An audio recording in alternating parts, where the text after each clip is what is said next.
osmose avec le son. Mélange, basse citron, gilet sous le vent, le soleil à l'Orient. À la vie, on lève nos verres, passion, chaleur dans l'air. L'été dans le verre, vague d'amour dans l'air. Mental au phare, niente sous le tissu, nos deux corps bronzés.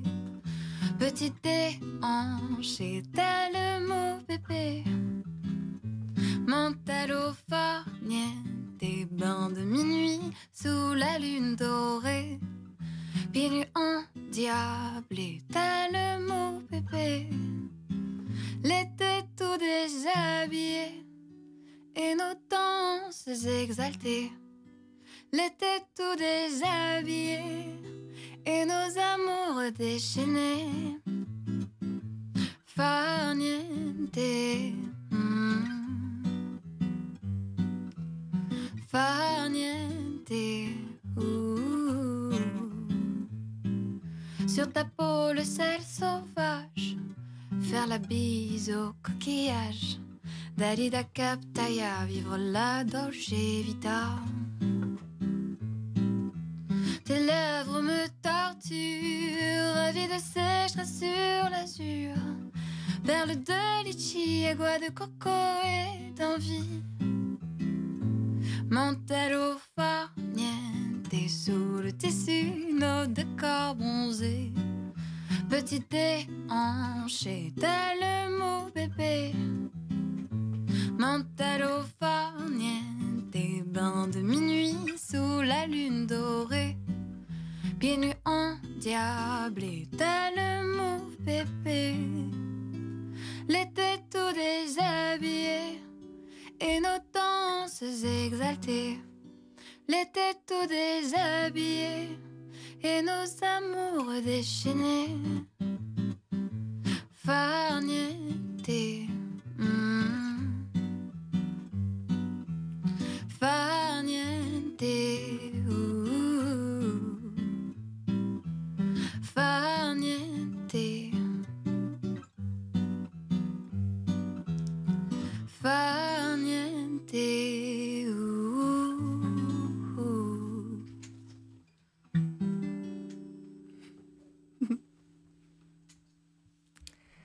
Bonjour à toutes, bonjour à tous. Nous sommes le 22 novembre 2023 et vous êtes bien sur UGOP Radio, la radio citoyenne et associative du 12e arrondissement.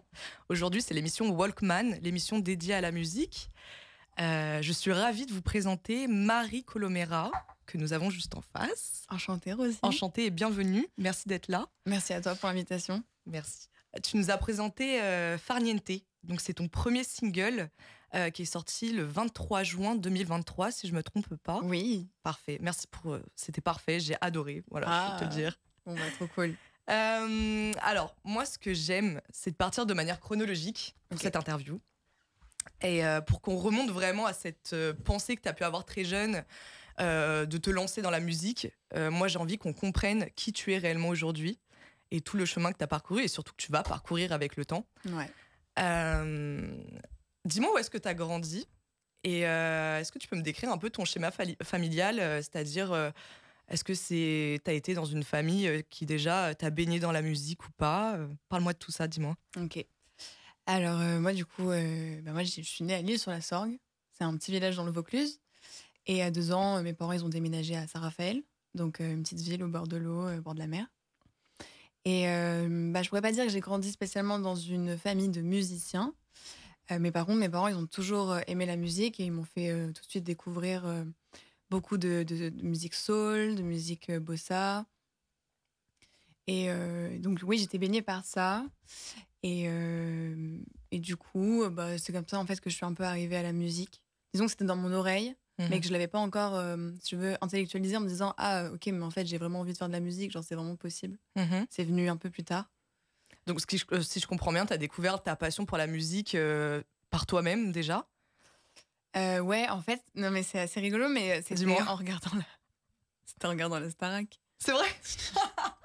C'est génial! Non, mais c'est vrai, c'est étonnant. Fait, on regardait un peu les télécrochets et tout avec mes grands-parents. Ouais. Et genre, c'était un peu, je sais pas, la Star Academy, genre avec mes cousins, ma famille, on regardait tout ça. C'était le grand truc. Je veux dire, quand on Ouais. est jeune, c'est le premier truc qu'on regarde. Et enfin, je veux C'est dire, ça. tout le monde adore à cet âge-là, quoi. Mais surtout au début des années 2000. Ouais. Franchement, c'était trop la hype. Ouais. Et ouais, je me souviens, je vois une petite nana, guitare-voix. Et je me souviens de me dire, mais attends, mais je crois que c'est ça que j'ai envie de faire. Tu te rappelles comment elle s'appelait ou pas? Alors non, justement. Parce que je trouve que ça a été un peu ta première Ah ouais, faudrait que je regarde. influence, quoi, une inspiration. Ça a été elle, quoi, on peut dire un peu, non? Bah du coup, ouais, où je me suis dit, let's go, je vais faire de la musique, je vais tenter ça. Avant, en fait, je faisais de la danse. Quel genre de danse? Bah, tu sais, t'as 4 ans, je sais pas, c'était genre... on dansait sur du Yannick Noah et genre du Laurie, tu vois. Ok, mais tu faisais ça en club? Ouais, Ok. je faisais ça en club. Et je pense qu'il y avait déjà ce truc de... à la représentation à la fin de l'année, j'étais Ouais. pas du tout stressée en fait d'être sur scène et je kiffais. Et alors après, c'est pas moi qui m'en souviens parce qu'à 4 ans, j'ai pas trop de souvenirs. Ouais. Mais apparemment, il y a eu ce moment où en fait, tu sais, tu dois venir devant la scène et tu dois faire un peu un freestyle. Ok. Non mais attends, mais c'est horrible, la meuf insupportable. Mais en gros, genre, je voulais pas partir. Ok. Et en fait, c'est la prof de danse qui est venue me récupérer pour dire non mais attends, mais laisse la place à l'autre en fait. En fait, donc dès le début, t'étais hyper à l'aise. Déjà, rien Ouais. qu'au regard des gens, Ah ouais. t'avais pas peur. Non. Et tu kiffais être devant un public, t'aimais te montrer, t'aimais faire le show. Ouais, j'aimais bien. Et c'est faire la étonnant comédie. aussi jeune, c'est étonnant de se dire que t'avais ça dans le sang dès le départ, quoi.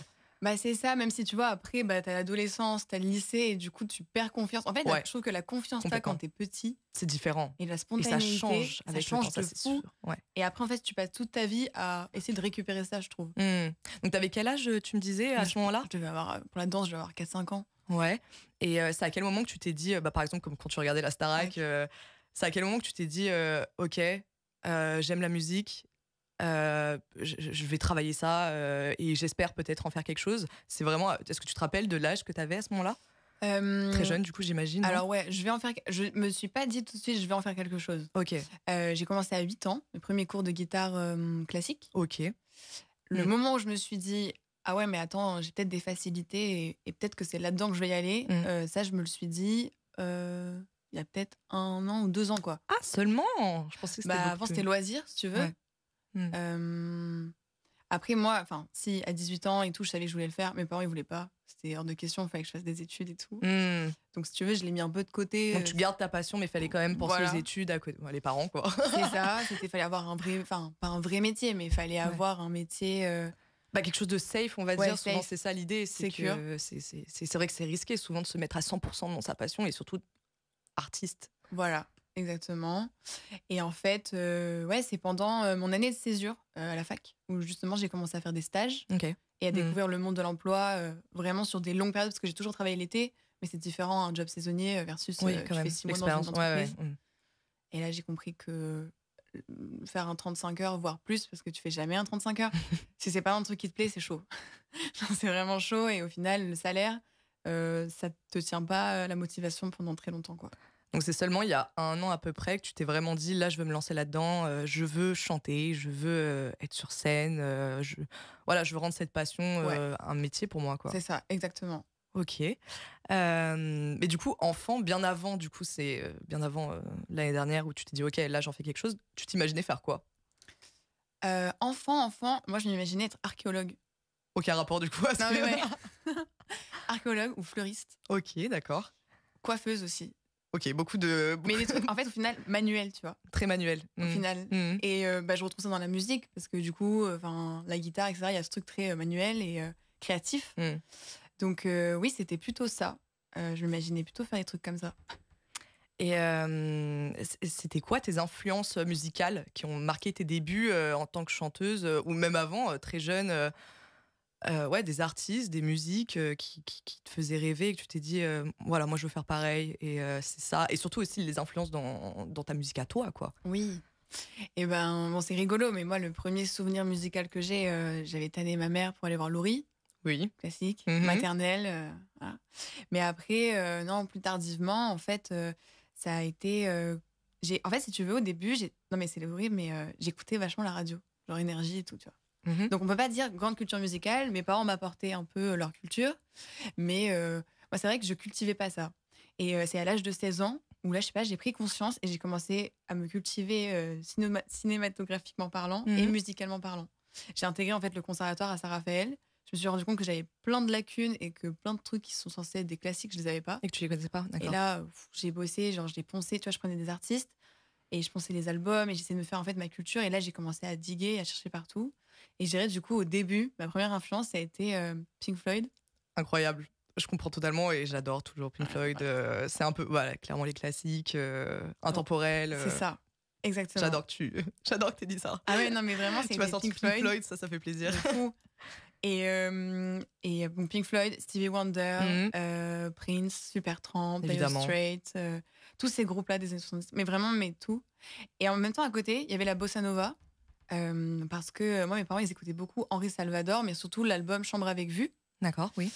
Et en fait, je sais pas, pareil, je me suis dit, mais attends, mais j'adore cette musique, et je sais pas, ça me parle, quoi. Et aussi beaucoup de musique espagnole, parce que je viens d'une famille espagnole. Du coup, ma grand-mère, elle écoutait beaucoup de musique flamenco, etc. Et en fait, tout ça, bah, tu sais, à partir du moment où tu as le début de ta piste, bah, après, tu cherches, quoi, et puis tu creuses et tu commences à connaître plein de trucs et tu as plein d'univers qui s'ouvrent à toi. Mais je dirais que plus particulièrement, par contre, dans ma musique, parce que même si j'aimerais beaucoup faire du Pink Floyd, je ne pense pas avoir. Voilà, c'était quand même une autre époque. Tout à fait. Tu pouvais aller en studio pendant des mois entiers, être avec des potes, tester plein de trucs. C'est une autre époque. Moi, je dirais que plus particulièrement. Henri Salvador m'a beaucoup inspiré pour les textes et pour la musique un peu bossa. Et aussi, je dirais qu'en influence, j'aime beaucoup Olivia Dean. D'accord, oui, tout à fait. Je sais pas si tu vois, c'est une nouvelle chanteuse britannique. D'accord, non, je connais pas du tout. Elle fait. J'aimerais bien que tu m'en parles. C'est très inspiré, un mélange de Lauryn Hill, Erykah Badu. D'accord. Mais ça reste très pop, mine de rien. Et aussi, j'aime beaucoup Alyosha. Il est aussi acteur à côté. Ok, et lui, du coup, il a vécu au Canada. Et sa musique, en tout cas, son dernier album est justement c'est un mélange de pop et de rythme un peu bossa. Et c'est vraiment ça qui m'a inspirée. Je faisais déjà mes chansons un peu pop bossa, mais lui, il m'a inspirée surtout dans la production du son. T'sais, après, genre créer la ligne de basse, etc. Et en dernière influence, je dirais Shadé.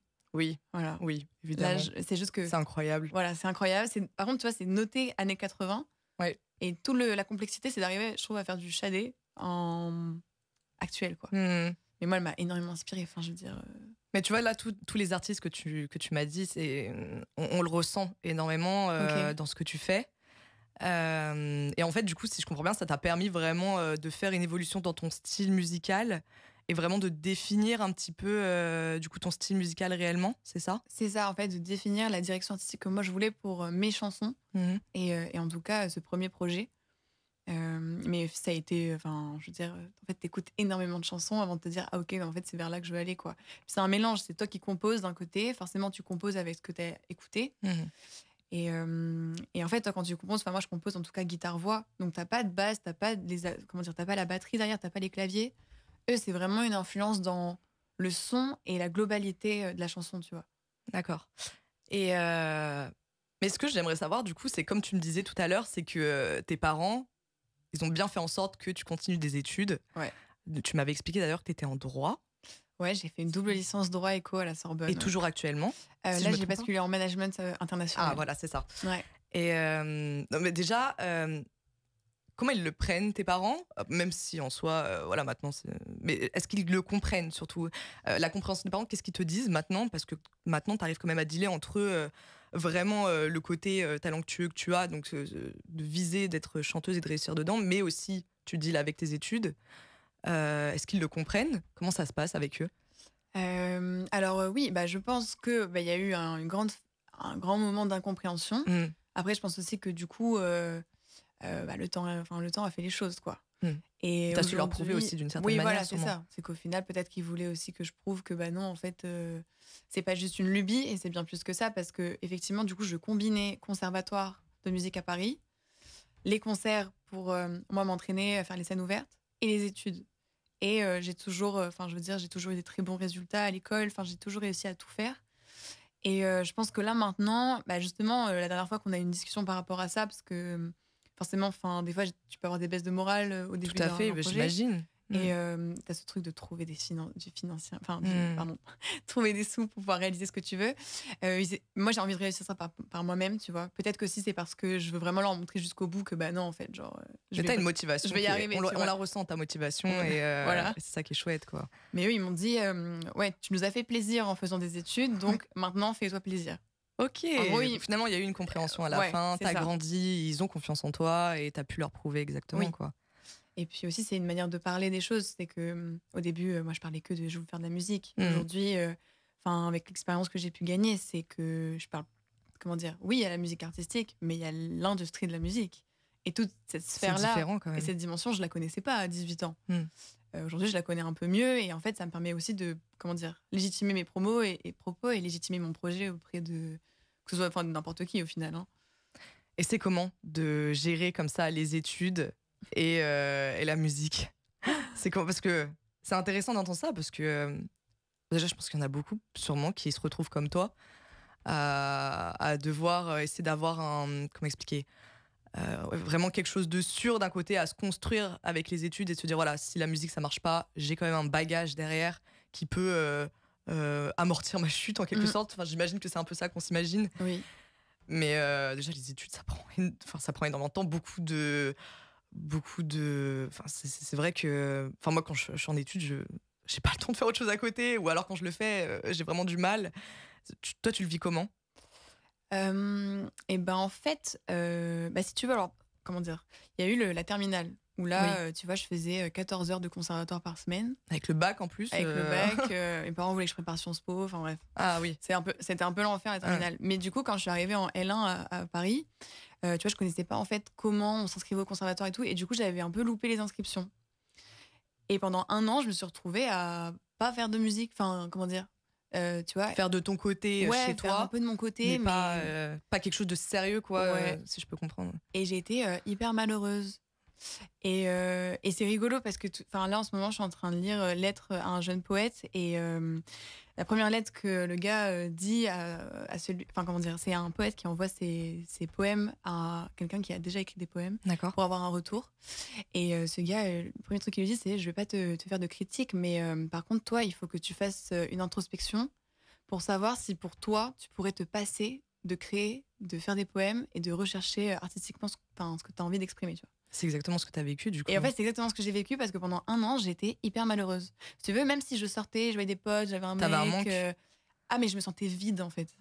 Et c'est fort, quand même, comme émotion et sentiment, se sentir vide. Et ça prouve beaucoup de choses. Ouais, c'est ça. En fait, j'étais hyper malheureuse, au final, de pas faire de musique. Et parce qu'aussi, je me laissais pas le temps. En fait, j'avais tellement la pression de réussir les études que je me laissais pas le temps. Et je me disais, oui, mais... peut-être que c'est pas si primordial. Je ne sais si c'est pas l'importance que ça pouvait avoir sur mon équilibre personnel. Et aussi sur ma confiance en moi. Parce qu'au final, tu vois, quand je réussis, ou quand je finis une chanson, ou quand je chante... T'es fière de ce que t'as fait. Ouais, je suis fière. T'es confiante. C'est ça. Et ça me donne de la confiance. C'est comme ça que j'arrive à me construire, quoi. Et donc, en fait, je me suis juste dit, c'est trop nécessaire pour mon équilibre. Aujourd'hui, il faut faire des études, mais peut-être qu'il faut un peu se détacher aussi de l'excellence et de pas rechercher, tu vois, le 17 sur 20, par exemple. Et d'avoir juste un juste milieu, et savoir aussi s'octroyer des moments de pause. Mais au final, c'est de l'organisation, en fait. Je dirais que c'est de l'organisation et de la déterre. Et quand tu remplis bien tes journées, tu dors mieux le soir. Aussi, c'est vrai. Moi, j'imagine. Et donc là, à l'avenir, tu comptes arrêter, d'abord finir tes études, j'imagine, et ensuite vraiment te mettre à 100% dans la musique. Alors... en fait, j'ai toujours rêvé d'être 100% dans la musique. Et là, aujourd'hui, je me retrouve un peu dans cette position-là parce que j'ai fini mes études. Ouais. J'étais en stage de fin d'études, je l'ai fini. Et en fait, pendant 1 mois, j'étais full déprime parce qu'en fait, je me suis rendu compte aussi, c'est en faisant plein de choses que les moments créatifs surgissaient. Tu sais, souvent, on parle du vide créatif, le fait de ne rien faire. Oui, c'est ça. Mais alors moi, en fait, du coup, ça m'angoisse. Être dans un vide où, en fait, je ne fais rien. Comme j'étais habituée à faire plein de trucs, quand je me retrouve à avoir des journées qui sont... je me lève et en fait, je sais pas quoi faire. Donc, t'as pas d'inspiration. Si tu ne fais rien et que t'as pas d'objectif dans ta journée ou dans ta semaine ou dans ta vie, pas d'inspiration. Donc, le syndrome de la page blanche, quoi. Oui, un peu. Et si tu fais 1000 choses dans ta journée et que limite, t'as pas le temps de travailler sur ce que tu dois faire, sur tes textes, là, t'as de l'inspiration. C'est un peu ça. C'est étonnant. Parce qu'en fait, ça, comme ça jaillit, en fait, si tu veux. C'est-à-dire que je vais avoir, tu sais, ça va être le soir, par exemple, après avoir mangé, ou j'en sais rien, pendant que je faisais mon mémoire. Je sais pas, ça pouvait être genre à 16h, je sentais vraiment, genre je voyais ma guitare, tu vois, je la regarde, je la prends, et là, en fait, pendant 1 heure, je vais être en mode full créa, et après, je vais repasser sur mon truc. Alors que pendant ce mois où je faisais rien, comme je savais que j'avais tout le temps, je sais pas comment expliquer, j'avais pas cette. Non, je comprends. Ouais. Non, après, c'est assez étrange. Je pense qu'il y a. C'est étrange. Tout le monde est mais, différent, à mon avis, oui, tu vois. c'est ça. Chacun sa manière de capter l'inspiration et de trouver des choses. Oui. Mais je comprends tout à fait. Et je pense que c'est simplement ta manière à toi de travailler. Et tant mieux pour toi, d'un côté. Même si je pense qu'il faut quand même faire attention à prendre quand même soin de soi et, et prendre son temps. C'est ça, oui, grave. Santé mentale et tout. Tout à fait. Ça, il faut exactement faire attention. Mais tant que j'arrive à tout gérer. Puis même, en fait, ça me rassure d'avoir un truc qui est différent de la musique à côté. Tu sais, ok.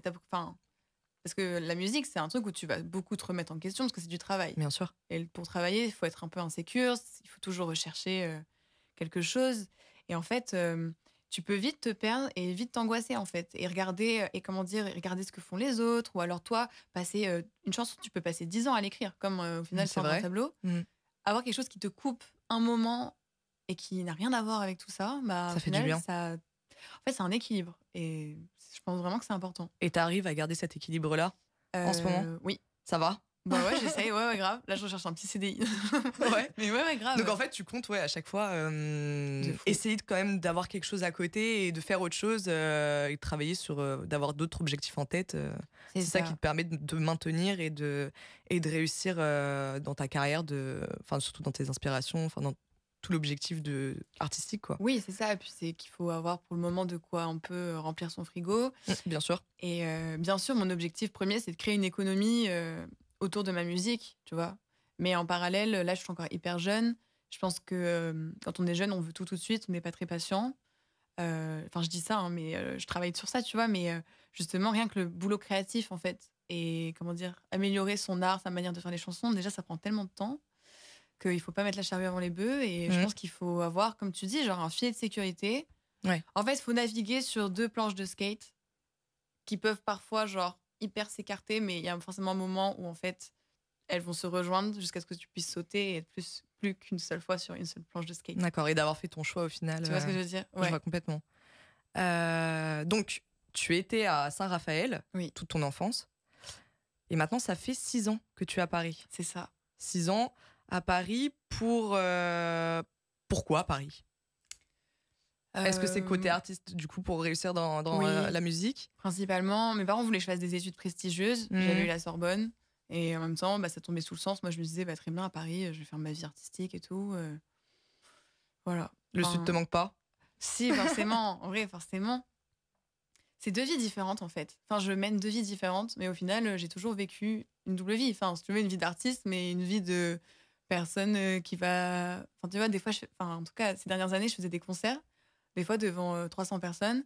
Et le lendemain matin, je me retrouvais en TD de droit, en train d'apprendre le droit administratif, tu vois, le prof qui me parle, et moi qui est en mode ça. Et en fait, hier, c'était incroyable ce que j'ai vécu quand même, genre... Et j'ai toujours eu cette double vie, tu vois. Et du coup, pareil, j'ai une vie dans le Sud qui est complètement différente de Marie à Paris, tu vois. Tu y retournes parfois? Ouais, souvent. À Saint-Raphaël? Ouais, j'essaye quand même de me faire des longues pauses et des longues breaks. Et c'est souvent des moments où je vais là-bas pour réfléchir, d'ailleurs. Oui, c'est ça, de se retrouver, c'est ce que j'allais dire. Ouais, c'est ça, exactement. Parce que c'est quand même là où t'as grandi. Oui. Et ça fait parfois du bien de se retrouver à la maison. Ah oui, et complètement. de pouvoir vraiment réfléchir sur ce que tu fais à Paris, dans quoi tu te lances, et se poser des réelles questions. C'est ça. T'as déjà fait des scènes? Oui. Lesquelles? Dis-moi. Et là, sur Paris, j'ai fait j'allais souvent au Cancan Pigalle. C'est un peu commencé comme ça. Et ça a été ta première scène là-bas? Première scène avec mes chansons, oui. Ok. Sinon, c'était que des reprises avant? Ouais, que des reprises. Avec des fois, j'ai glissé une petite compo. Mais en vrai, la première scène parisienne, c'était les disquaires. Et après, effectivement, ça a été le Cancan Pigalle. Il y avait un système, si tu veux, d'open mic. D'accord, oui, tout à fait. Donc, moi, j'allais là-bas, je me testais, je testais mes chansons, etc. Et puis après, quand je me suis sentie prête, j'ai commencé à démarcher toute la terre entière pour pouvoir faire des scènes. Et là, j'ai pu faire l'EMB Sanois. C'est une SMAC à Sanois. J'ai pu faire le FGO Barbara en système justement de scène ouverte. Mais surtout cet été, c'est vrai que j'ai fait pour moi les 2 plus grosses scènes un peu significatives. J'ai fait le Delta Festival à Marseille. Tout à fait, tu m'en avais parlé. J'en Oui. avais parlé, c'était assez ouf comme expérience. Et j'ai fait surtout la première partie de AD, l'ancienne chanteuse de Thérapie Taxi, qui là développe un projet assez rock folk hyper cool. Et là, c'était vraiment une grosse scène. Alors là, c'était vraiment la scène. Tu sais, tu montes les petites marches. Là, c'était pas une première partie au Delta Festival. Non, c'était un tremplin, c'était comment dire, t'enchaînes les artistes. Mhm. J'avais gagné un tremplin justement à Aix-en-Provence. Et j'avais eu l'opportunité donc de jouer sur cette scène. Et puis là, surtout prochainement, je vais faire une première partie à la Boule Noire. Et ça, Oui, c'est assez j'avais ouf. vu. Ça, c'est assez ouf. La première partie de qui? D'une artiste qui vient de La Réunion, qui s'appelle Alexandra Mussard. D'accord, ok, Voilà. intéressant. Et justement, tu me parlais de ça, que tu as fait une première partie et que tu as fait quand même aussi une scène où c'est toi qui chantes. Du coup, tu as chanté Farniente, j'imagine, pendant cette scène, ou alors À laquelle au Delta. Ouais, j'ai chanté Farniente. Ouais, Delta, j'avais prévu un set assez qui envoie bien. Mhm. J'avais fait une reprise de L'amour à la plage, d'ailleurs, un peu house techno. Ok, chouette. Ouais, il y a une petite vidéo sur mes réseaux sociaux, si jamais vous voulez aller voir un peu ce que ça Ah, mais donnait. bien sûr, j'irai voir. Et justement, c'était ce point-là dont je voulais discuter avec toi. Moi, je veux parler de la scène, vu que tu en as fait, et j'aimerais parler du fait de comment tu as envisagé la scène, la manière dont tu as envisagé et préparé. Il y a toute cette préparation, et je pense que ça doit être différent selon quand c'est des scènes où c'est toi qui chantes tes propres créations, ou alors voilà, les moments où c'est pas toi qui fais une première partie. Et puis les scènes où, par contre, c'est toi qui est en première partie. Et j'aimerais bien savoir que tu m'en parles, comment tu l'envisages, comment ça se passe, les différences qu'il y a, et comment tu prépares tout ça. Ok. Non, c'est hyper intéressant. C'est une grosse question, là. Ouais, non, c'est hyper... Ouais, Mais c'est un point intéressant. C'est hyper intéressant. En fait, je dirais que c'est pas le fait d'être en première partie ou non qui différencie le type de set, enfin de chanson, ce que je vais proposer. C'est vraiment la typologie de la salle, la typologie du public. Et donc, quand je dis typologie de la salle, c'est le nombre de personnes que je vais avoir en face de moi. D'accord. Donc, par exemple, moi, j'ai commencé en faisant des scènes ouvertes dans des petits cabarets où tu avais genre 30 places, tu vois, 30 personnes. Et du coup, c'est pas du tout la même manière d'interaction avec les gens. Tu vois, je peux m'arrêter, par exemple, quand il y a une chanson qui est vraiment importante, pendant 5 minutes, je vais leur raconter c'était quoi le message derrière. Là où, par exemple, sur une scène au Delta Festival, là, je capte que les gens, ils sont là pour faire la teuf. Même s'il est 20h, les gens, ils sont déjà bien, bien là-haut. Je vais pas leur faire des petites chansons guitare-voix. Et d'ailleurs, c'est rigolo parce qu'au Delta, moi, là-bas, je pensais intégrer guitare-voix. Quand j'ai vu tout le son qu'il y avait autour, que j'ai vu que les gens étaient un peu éclatés et qu'en fait, il fallait que ça envoie, j'ai complètement changé dernière minute des sons. Et je pense que comme un bon DJ qui arrive à s'adapter à son public, en fait, un chanteur, il faut qu'il soit paré à tout. C'est-à-dire que je prépare forcément une setlist et j'essaye de bosser toutes mes chansons et être capable de les chanter, que ce soit sur des prods, donc en PBO avec l'instru derrière, ou en guitare-voix acoustique. Pour moi, il faut que ce soit la même qualité et que je sois capable de toutes les chanter à n'importe quel moment. Par contre, c'est une ambiance du coup différente que tu vas apporter selon, comme tu me disais, l'ambiance qu'il y a. Le set, le public, l'ambiance du public. Exactement. Et donc, et t'arrives du coup très facilement à te mettre dans l'ambiance, le mood de l'endroit, du lieu. C'est pas trop compliqué? Comment ça se passe? Alors, forcément. Du coup, c'est. Peut-être que tu t'y attends pas parfois. Ouais. De l'ambiance qu'il y a directement sur place. C'est ça. En fait, c'est plusieurs scénarios, tu vois. Je me dis, il y a plusieurs scénarios possibles. En fonction, j'adapte au dernier moment. Mais alors, du coup, il y a des trucs. Par exemple, la première partie d'AD. Je savais qu'il allait y avoir 800 personnes. Et je me suis dit, je vais monter sur scène. Il faut que ce soit... En fait, le plus important quand on fait un concert, c'est l'entrée et la sortie, tu vois. Donc, je me suis dit, il faut qu'il y ait une entrée qui claque de ouf. Et je me suis dit, bon, alors voilà, moi, j'ai cette chanson. Mais est-ce que je serais pas en train de... Est-ce que je composerais pas une petite intro pour rentrer sur scène, tu vois, et qu'il y a un truc? Parce que j'avais vu en amont Jane, qui m'a beaucoup inspirée pour faire mon live. Notamment parce qu'elle a une musique très solaire avec des rythmes musique du monde et tout. Et en fait, elle commençait son truc où direct, elle nous est tapée dans les mains et donc direct, elle créé l'interaction avec le public. Et elle faisait une intro et je trouvais ça trop stylé. Du coup, je m'étais dit, vas-y, mais il faut que je fasse ça parce que... Enfin, pas il faut que je fasse ça. Mais c'est important pour moi de créer l'interaction. Et en tant que première partie, les gens, ils viennent pas pour toi. Donc, si tu les captes pas d'entrée, tu les perds, en fait. Faut que tu marques surtout les esprits, quoi. Ouais, c'est ça. Parce qu'il y en a beaucoup, je pense, qui te connaissent pas et c'est le moment de prouver qui tu es. C'est ça. Et il n'y a rien de plus dur que commencer un concert où tu sens que les gens n'écoutent pas. Ça, c'est hyper dur, par exemple. C'est vrai que ça doit pas être facile. Parce que tu peux pas dire, ouais, écoutez-moi. Tu vois, Donc, il faut trouver des petits tricks et tout pour pouvoir capter l'attention des gens et la garder tout du long. Et alors, la garder tout du long, ça passe aussi par le fait de, peut-être, tu vois, pour la première partie de ta DD, j'avais prévu 3 guitares-voix dans mon set, en plein milieu. Et ben, si c'est à refaire, tu vois, je pense que 2, grand max. Pour la typologie de la salle, il y a 800 personnes. C'est pas assez intimiste pour qu'il y ait beaucoup de guitares-voix, en fait. Je pense qu'au bout de la deuxième, je sentais que les gens commençaient déjà à me perdre et qu'en fait, il fallait revenir sur des prods et un truc un peu plus où ça envoie, tu vois. Là où, par exemple, là, je viens de faire un concert avec une artiste brésilienne au Note, à Paris. Il y avait 50 personnes, tout le monde était assis et c'était un truc d'écoute. Je me serais pas vue être sur prod et faire le show. Je me voyais plutôt être dans un moment de partage où je raconte un peu comment j'écris mes chansons, quel est mon message, je leur plonge dans mon univers, mais plutôt acoustique. Et même là, tu vois, j'ai pas préparé cette liste. C'est-à-dire que je connais mes chansons et en fait, je les agence. Des fois, je sais que telle et telle chanson vont bien à la suite, donc ça, je le fais. Mais je savais pas par quelle chanson j'allais commencer. En fait, tu vas au feeling. Ouais, maintenant, oui. Avant, je préparais un peu plus. Ça te stresse pas de faire comme ça? Ben, non, au final. Après, justement, c'est peut-être une technique, au moins tu te lances dans le grand bain comme ça et c'est de l'improvisation et tu vois selon les énergies que tu reçois et comment tu te sens toi directement sur le moment. C'est ça. Après, il y a toujours des chansons par lesquelles je commence, tu vois. Du coup, là, maintenant, je commence toujours par Farniente parce que je raconte que je viens du Sud et que moi, c'est la vibe de là-bas que je viens, en fait, et que je transmets aux gens, tu vois. Surtout qu'elle te représente assez bien. Ouais, c'est... Bah, comme on décrit ta musique, c'est la pop, solaire, musique latine. Voilà, c'est ça. Donc en fait, tu vois, je sais que j'arrive sur ça. Après, je sais que j'ai une chanson Bim qui me chauffe. En fait, juste la faire, ça me met en confiance pour la suite. Donc généralement, Bim, je la place en deuxième, tu vois. Et puis après, en fait, je découle. Je sais en fait quel est mon message. Je sais qu'est-ce que j'ai envie de raconter. Je connais mon univers. Et du coup, en fait, j'agence et je découle. Et hop, je crée le truc. Ouais, c'est incroyable. C'est trop chouette de savoir. Mais après avoir fait, je sais pas combien de scènes en vrai. T'en as fait combien en tout? Même même au tout début, en tout, t'en as fait combien? Ah purée, ça je pourrais pas te dire. Bon, alors à peu près, vraiment du à peu près. Je peux te dire depuis que j'ai commencé mon projet solo. Vas-y, ouais. Des scènes où il y a pas eu de scène ouverte. Donc sans les scènes ouvertes, vraiment les concerts, j'en ai fait 17. Ah, ce qui est déjà pas mal. En 8 mois. Donc j'ai vraiment genre bombardé. Ouais. Les scènes ouvertes, j'en faisais 1 par semaine pendant 1 an. C'est déjà pas mal. En fait, l'idée. C'est un sacré travail. En fait, c'était. Mon mec m'a dit un jour, au lieu de te prendre la tête là sur ta musique, il faut juste que déjà tu sois capable de jouer tous tes morceaux comme ça. Genre là, je te dis, Marie, tu prends ta guitare, tu joues. Bah, faut que tu sois capable de le faire sans faire de fausses notes. Il est dans l'industrie musicale, lui aussi? Non, pas du tout. Ah, ok, c'était vraiment un avis. Mais c'était le meilleur conseil du monde, en fait. Incroyable. Et du coup, moi. Il a ce recul aussi. Ouais. Il y avait ce moment-là où j'allais, du coup, je faisais un stage et je faisais du 9h, 21h, tu vois. Je sortais de mon stage, où je sortais des cours qui des fois finissaient à 20h.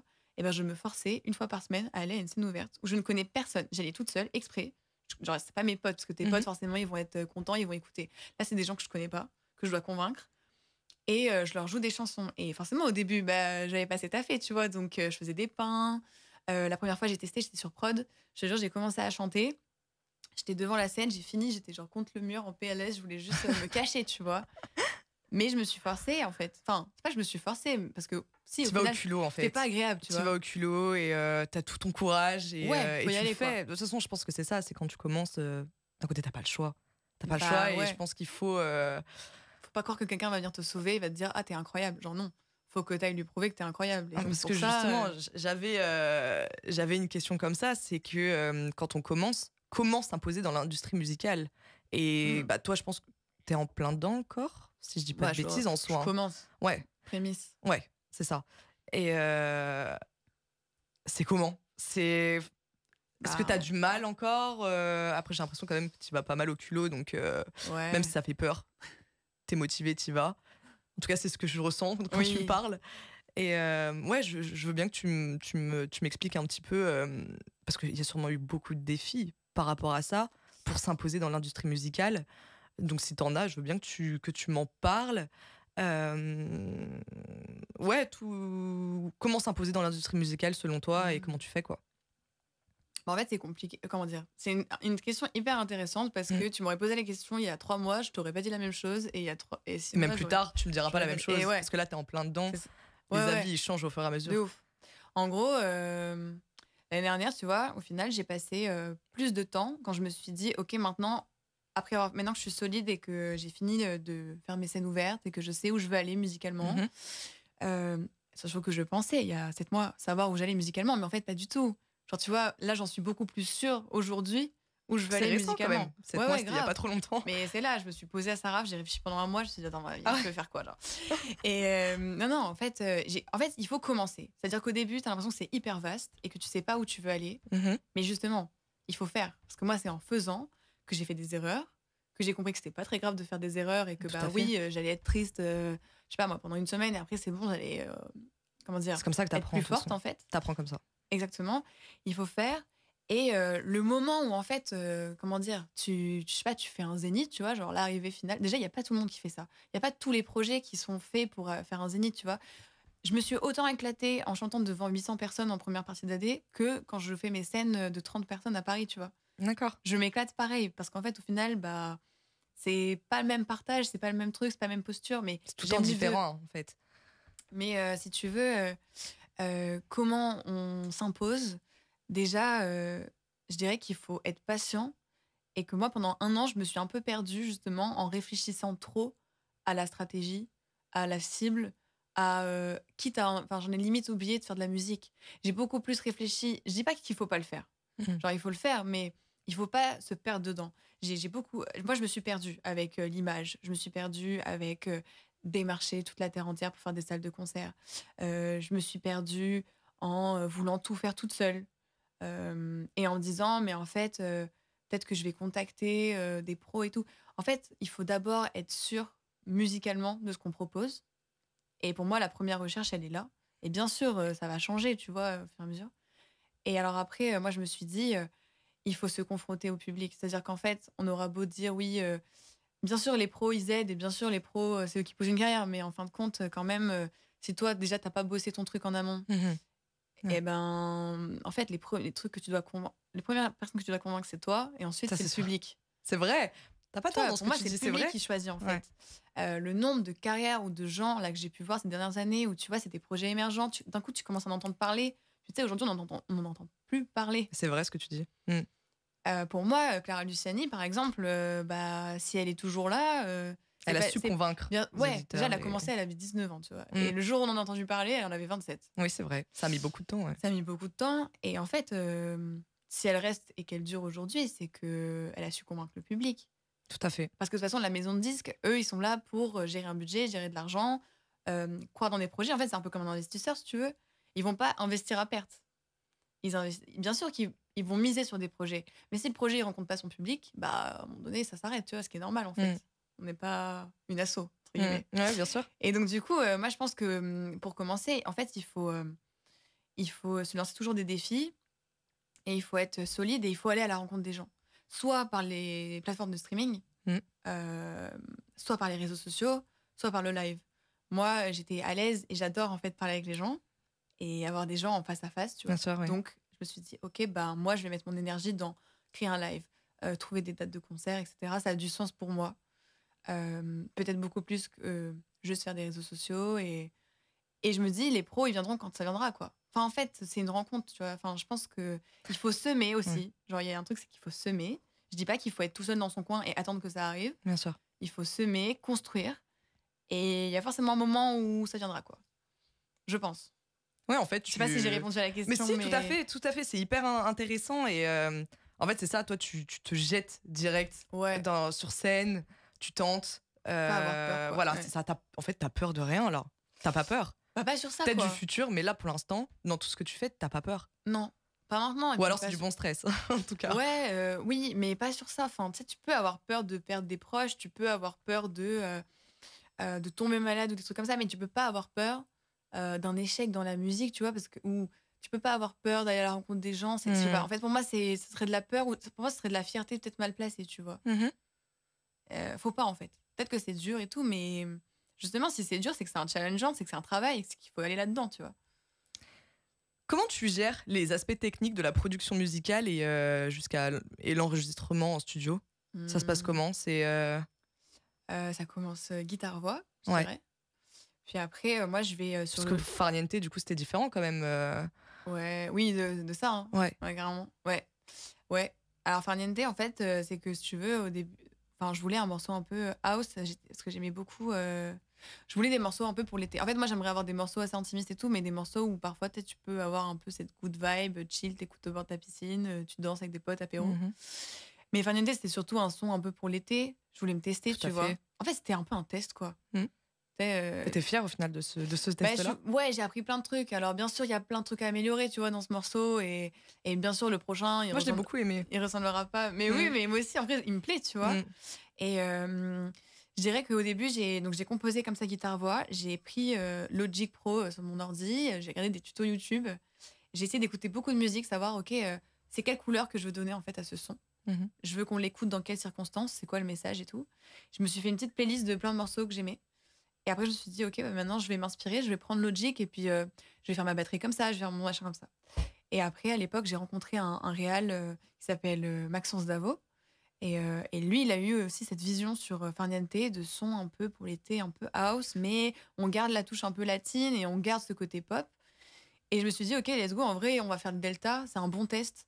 Je vais faire des scènes, on va le tester, tu vois. On va le tester et puis c'est un peu un single zéro, quoi. C'est Mhm. ce qui lance le truc, Ouais, bien sûr. qui te permet d'avoir tes premiers retours. Toi, tu sais, genre, quand tu crées un single, entre le moment où il sort, enfin, entre le moment où il a été créé en studio, genre, c'était peut-être en mars, il est sorti en juin. Mm. Et j'ai commencé à prendre du recul que maintenant, tu sais, sur le morceau. Bien sûr. Donc, je dirais que, ouais, le processus créatif, c'est à peu près ça. Enfin, je sais pas si ça a répondu à la question. Si, mais- bien sûr. Mais t'arrives à maintenir l'authenticité du coup de ce que tu veux raconter, de ta patte artistique, du style musical que tu as, tout en répondant du coup aux attentes de l'industrie musicale. Est-ce que t'arrives C'est intéressant. Parce que quand même, il faut réussir aussi à répondre. Je pense que l'industrie musicale a quand même, selon avec qui tu collabores, ont des attentes qui parfois peuvent ne pas forcément matcher avec ce que tu fais toi. Est-ce que tu arrives à garder ta patte à toi, ton style à toi? Ah, mais c'est hyper intéressant comme question. C'est hyper intéressant. Alors, comment dire moi, justement, quand j'ai commencé, j'avais des chansons très, très jazzy bossa, là. Comme, Oui, vous tout à avez fait, vu comme pour tu me Farniente. disais. Et encore, Farniente, au final, moi, de base, je fais des trucs avec beaucoup d'accords et tout. Farniente, elle est hyper simpliste comme chanson. Je Mhm. dirais qu'elle est efficace, tu vois. Mhm. Elle est efficace parce que je voulais qu'elle puisse être comprise par tout le monde, parce que mon message, je voulais qu'il soit porté par tout le monde. Après, dans les choix de réal qu'on a fait avec Maxence, effectivement, on a utilisé les codes du mainstream. Oui. Forcément, quand tu utilises les codes du mainstream, tu perds de l'authenticité quand même, je dirais, dans le traitement du son et tout. Non, c'est pas forcément, pardon, je vais nuancer ce que je dis. C'est moi, j'ai perdu mon authenticité en choisissant les codes du mainstream. Parce que je viens de la bossa, je viens du jazz, je viens de là où le son est très organique, je viens de là où le son est chaud, où au niveau de la couleur, on est sur quelque chose où on n'est pas sur les codes de la radio, tu vois, en Tout termes à de fait. traitement de son. Mhm. Donc moi, j'ai perdu mon authenticité. Mais à ce moment-là, je savais pas en fait Tu t'en es que pas j'étais en train rendu de le compte. perdre. Je le savais pas. Je l'ai su maintenant. Au moins, tu t'en es rendu compte. En fait, même au moment où j'écris avec Maxence, je me disais pas, ouais, je suis en train de perdre mon authenticité. Je me disais, ok, bah oui, forcément, ça ressemble pas du tout à ma maquette. Oui, tu le ressentais déjà. De toute Je le façon, tu ressentais. le savais. Mes potes l'ont ressenti. Hein.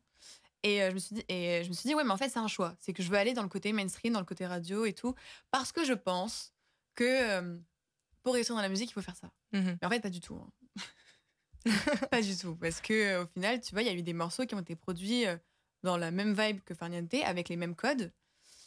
Et en fait, je me suis rendu compte que, bah, je sais pas, j'assume plus vraiment, quoi. Enfin, en fait, D'accord, c'est un peu ok. éloigné de moi, quoi. Tout à fait, ok. Et, C'est intéressant. Et j'ai pu avoir justement des retours de potes et aussi de pros qui m'ont dit, ouais, en fait, il y a beaucoup plus d'authenticité dans tes guitares-voix et dans tes maquettes que tu fais chez toi que dans les réalisations produites que tu as fait. On n'est pas sûr que ce soit la bonne direction. Et en fait, Tu t'es remise en question et tu t'es dit. il y a eu ça. Mais ce qui Ouais. m'a vraiment fait me remettre en question, parce que tu sais, à la C'est limite, quoi moi, je me dis des pros, chacun va avoir son avis, tu vois. Tout à fait, ouais. Non, moi, ça a été en fait des gens qui sont venus me voir en concert alors qu'ils ne connaissaient que Farniente et qui m'ont dit, mais en fait, ça n'a rien à voir. Genre là, il y a de la chaleur, là, il y a de l'authenticité, là, il y a de l'émotion, là, il y a ok. du relief. Je m'attendais pas du tout à voir ça en live. Mais je trouve En ça écoutant incroyable Farniente. qu'on te le dise. Je trouve Ouais. ça incroyable qu'on soit venu vraiment te le dire et ça. Et c'est le public, important en fait, moi, qui m'a que le fait pub- changer d'avis. Ouais, comme quoi, c'est le public finalement. Enfin, il m'a qui pas te- fait changer d'avis. Il m'a fait m'écouter. Mm. M'écouter moi, et plus vouloir faire pour les autres, mais juste vouloir faire pour moi, quoi. Mhm. En fait, ouais. Même si c'est au final, c'est le public qui me l'a dit, tu vois, mais en fait, ça m'a Mais rassurée eux, en tout cas, dans- l'ont ressenti. Toi, tu le sentais déjà de base. Ouais, je le sentais. Mais là, c'est là, ça. enfin, ça a été sûr à partir du moment où ils sont venus te voir en disant ok, moi je te connaissais seulement avec Farniente Ouais. parce que le seul single et que là on te voit sur scène et on écoute réellement ta patte artistique pure et dure, C'est enfin ça. vraiment ce que tu fais, ce que tu aimes faire. Ils se sont dit mais en fait c'est pas du tout la même musique qu'on écoute quoi, c'est pas la C'est même autre chose. Ouais, complètement. C'est Bah, incroyable qu'on te les fait remarquer comme ça. Et Ouais, je oui. trouve ça hyper intéressant et t'en as appris beaucoup grâce à ça, je pense. Ah, mais de fou. Mais là, c'est pour ça que je dis qu'il faut vraiment faire, en fait. Mm. Parce que forcément, du coup, il y a eu des petits trucs comme je les ai peut-être vécus comme des échecs, alors qu'en fait, pas du tout. Mais Faut pas les vivre comme des échecs, je pense. Ouais, non. T'apprends en tout cas. C'est des pas de côté. T'en apprends. C'est ça. Et grâce à ça, t'as pu comprendre beaucoup de choses. Ouais, et Et ce avancer, que tu en fait. referas et ce que tu ne referas pas. Et ouais, je pense pas qu'il faut regretter. Il faut Ah pas, bah faut pas prendre comme des erreurs. Clairement pas. T'en apprends tout le temps. Et de toute façon, oui, Et même tu là, apprends de tes erreurs de toute façon. Oui, puis ça, dans on le 6 mois, sait, tu hein. me reposes la question, je vais peut-être pas te dire la même Oui, chose. aussi bien, tu vois. diras autre chose. Et c'est ça qui est intéressant avec cette interview, c'est que il y a un avant, il y a un pendant, et il y aura un après. Ouais. Et ça, c'est chouette. Donc les thèmes récurrents ou les messages que tu aimes explorer à travers ta musique, du coup, c'est très solaire, Dolce Vita, d'après ce que j'ai pu lire. Ouais. En fait, c'est. Moi, je cherche l'équilibre. Je cherche, parce que je suis en plein travail, hein, mais je cherche l'équilibre. L'équilibre de entre- toi, de quoi, de toi? Bah, dans mes chansons, entre le léger, D'accord. mais le profond quand même, en fait. C'est-à-dire que, Ouais. en apparence, j'ai envie que ça sonne léger. Mhm. Mais si on se penche vraiment sur mes textes, j'ai envie qu'on se dise ah ouais, non, mais en fait, c'est profond. Et je parle beaucoup de savoir s'écouter soi et de savoir se faire confiance et de savoir s'aimer soi, en fait. Genre, ça, c'est des trucs. Et je parle aussi beaucoup de liberté. En tout cas, c'est des gros thèmes qui reviennent beaucoup dans mes chansons. Je pense que c'est des choses qui sont hyper importantes. Moi, c'est des valeurs et des messages que ma mère m'a transmis et où je m'efforce tous les jours de travailler dans ce sens-là, quoi. Et j'ai envie, si tu veux, que ce soit ça, en fait, mon message, quoi. Tu sais où tu vas. Bah, En tout cas, tu sais ce que tu veux exprimer comme message, exprimer, oui. tout à fait, ouais. Ça, oui. Ça, c'est chouette déjà de le savoir. Ah Parce que je pense que parfois, il faut du temps. Enfin, ça peut arriver que tu mettes plusieurs années avant de réellement savoir ce que tu veux exprimer, tu vois. J'en sais rien, en fait. Ah, je mais de suis ouf. pas artiste, mais Mais j'imagine que c'est pas non plus évident tout le temps de savoir réellement ce que tu veux défendre, exprimer. ouais, ce que tu veux. Donc Savoir c'est ce bien, c'est déjà que dur. tu le saches, tu vois. Bah ouais, mais en fait, tu sais, souvent on te dit quand t'es petit, ouais, qu'est-ce que tu veux faire? Et toi, t'es là en mode, bah je sais pas. Mhm. Et alors, moi, ça m'a sauvé la vie quand on m'a dit, qu'est-ce que tu veux pas faire? J'étais en mode, alors Ça, moi, j'ai c'est peur du vrai. sang, je veux C'est pas être médecin, tu complètement vois. vrai, c'est vrai. Donc, en fait, c'est ça. Si tu veux, moi, pendant hyper longtemps, je voulais faire de la musique, mais je me disais, ouais, attends, t'as un diplôme, est-ce que tu devrais pas plutôt faire du conseil en strat? Comme tes potes. Et ben j'ai fait 6 mois de conseil en strat Ah, et quand même. en stage dans cette Tu as ambiance-là. fait. Ouais. Je l'ai fait. Et ça a été de la souffrance. Mm. Et à côté, je rentrais chez moi à 21h, je prenais ma guitare, je faisais de la musique jusqu'à 3h du mat. Et là, tu respires, là. Là, tu te sens beaucoup mieux Voilà. et tu sais que c'est ça, quoi. Et même en ayant du coup un boulot qui me prenait 40 heures, je faisais de la musique. Donc je me disais, putain, mais en fait, c'est que je veux faire. Enfin, c'est la musique, quoi, Mm. mon truc. Ouais, tout à fait. Donc c'est en faisant qu'on arrive à savoir, à affiner nos choix, en fait. Comment t'envisages l'évolution de ta carrière musicale dans les prochaines années? Waouh. Et qu'est-ce qu'on... Ouais, où est-ce que tu te vois? Ça sera intéressant parce que avec du recul, le jour où tu auras bien avancé, tu pourras y réécouter cette interview. Ouais, et de tu ouf. seras, Je me vois j'espérais ça. Et est-ce que c'était le cas au final? dans 5 ans, par exemple. Tu peux te projeter autant que tu veux, Alors, c'est comme tu veux. ouais. 5 ans, c'est déjà pas mal, j'ai envie de te Ouais, dire 5 ans, déjà. c'est pas hein, mal, c'est hein. pas mal. Ça fait beaucoup de choses. Moi, 5 ans, je me vois enregistrer de la musique avec des Brésiliens et des Brésiliennes au Brésil. Ouais, ok, Et incroyable. 5 ans, je me vois jouer au Brésil. Genre. Ah ouais, sérieux? Ah, mais moi, c'est mon rêve. Enfin, en fait, comment dire moi, j'adore cette musique-là. Mhm. Mais j'adore la chanson française. Je dis pas que je vais chanter en brésilien demain, tu vois, et faire de la musique purement brésilienne. Mais je rêverais de pouvoir aller là-bas pour apprendre.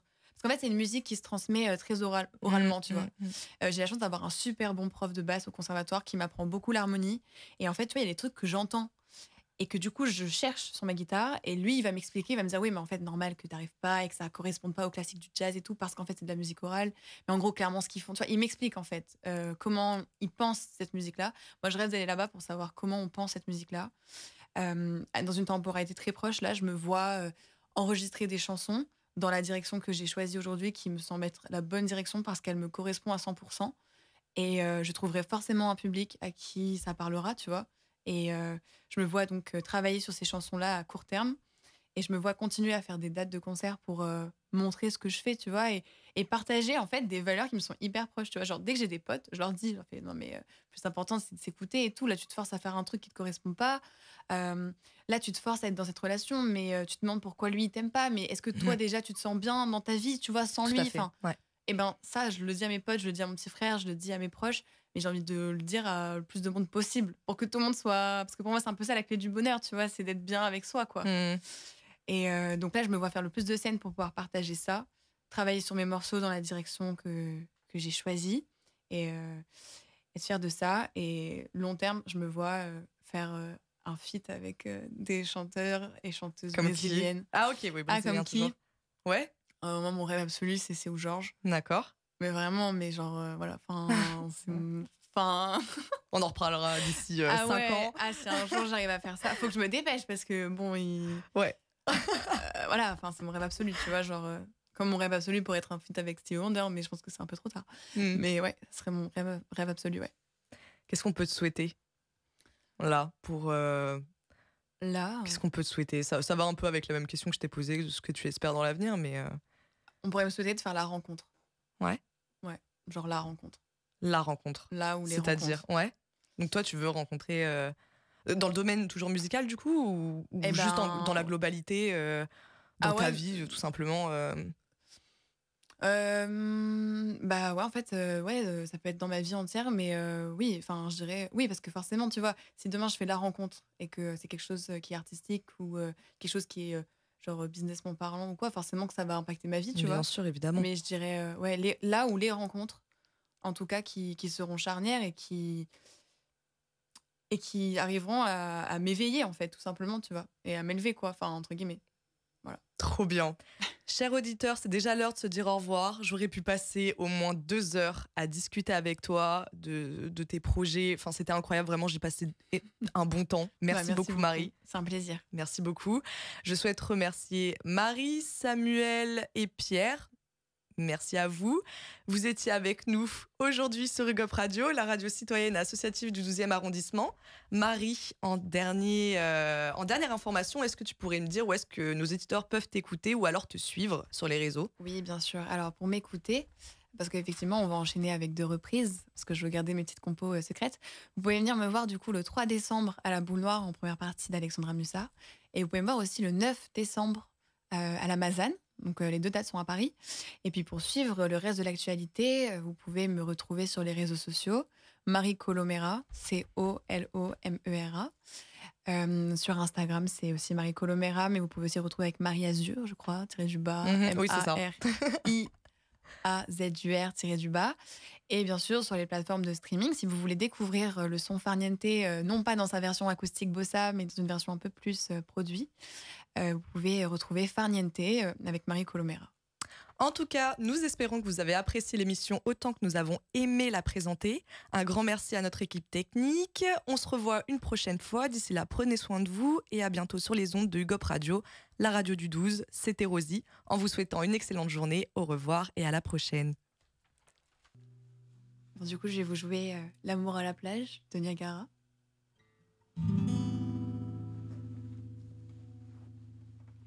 Ce soir, j'irai danser le mambo au Royal Casino sous les lampes rococo.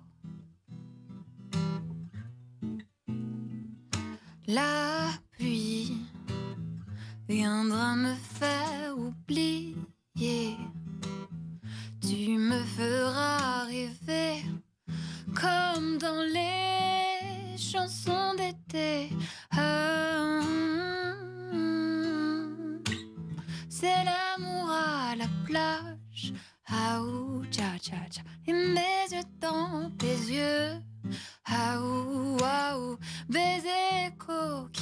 plage. Haou, tcha tcha tcha, entre toi et le bleu.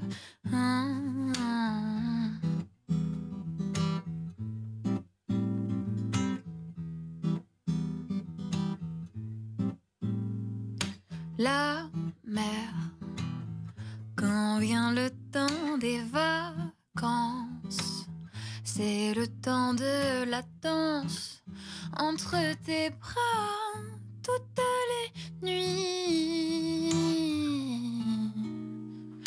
Et si j'ai le cœur tout retourné,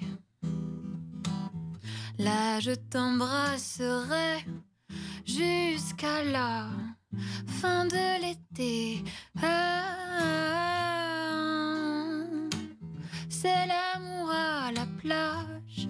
Aou, tcha tcha tcha. Et mes yeux dans tes yeux. Aou, aou. Baiser coquillage. Aou, tcha tcha tcha. Entre toi et le bleu.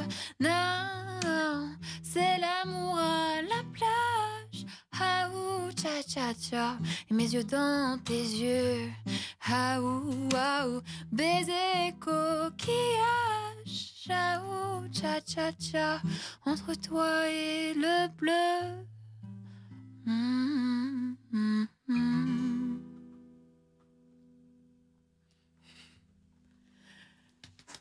Merci. Trop bien, j'adore. La prochaine, c'est La Roi Madureira de Nino Ferrer. Et c'est une chanson qui est très très très importante pour moi.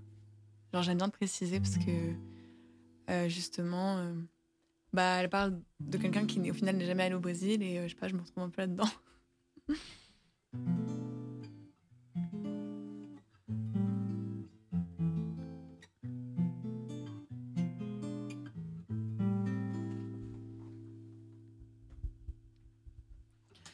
Non, je n'oublierai jamais la baie de Rio, la couleur du ciel le long du Corcovado, la rue Madureira, la rue que tu habitais.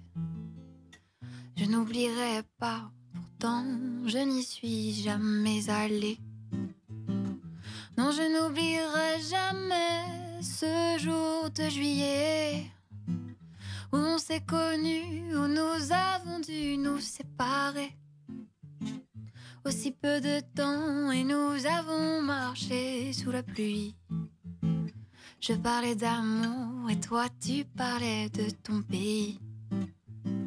Non, je n'oublierai pas la douceur de ton corps dans le taxi qui nous conduisait à l'aéroport. Tu t'es retourné pour me sourire avant de monter dans une caravelle qui n'est jamais arrivée. Non, je n'oublierai jamais ce jour où j'ai lu ton nom mal écrit parmi tant d'autres noms inconnus sur la première page d'un journal brésilien. J'essayais de lire, pourtant je n'y comprenais rien. Pa, parara, papa, parara, parara, para, tarara, tara, taram, pam, pa, parara, taram, dore, papaya.